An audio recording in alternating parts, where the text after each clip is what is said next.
একজন ভাই আমার কমেন্ট বক্সে জানতে চেয়েছে, ভাই আমি তো অনেক গুনাহ করেছি, আল্লাহ তাআলা কি আমাকে মাফ করবেন? আল্লাহ তাআলা অবশ্যই আপনাকে মাফ করবেন।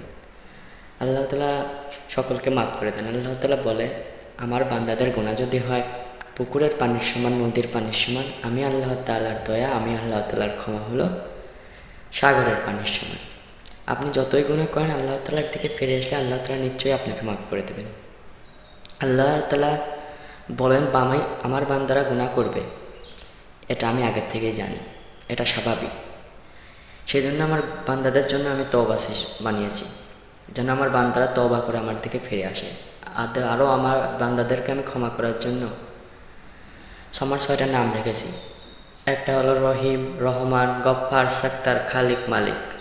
আল্লাহ তাআলা বলেন, কোনো বান্দা যদি মোনাজাতে দাঁড়িয়ে, নামাজ পড়ে মোনাজাতে দাঁড়িয়ে যদি এই 6টি নাম উচ্চারণ করে আমার কাছে কোনো কিছু চায়, আমি আল্লাহ তাআলা তাকে ফিরিয়ে দিতে জানি না।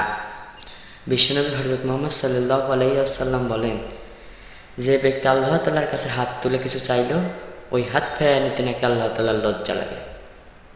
আল্লাহ তাআলা কাউকে ফেরায় দিতে জানেন না।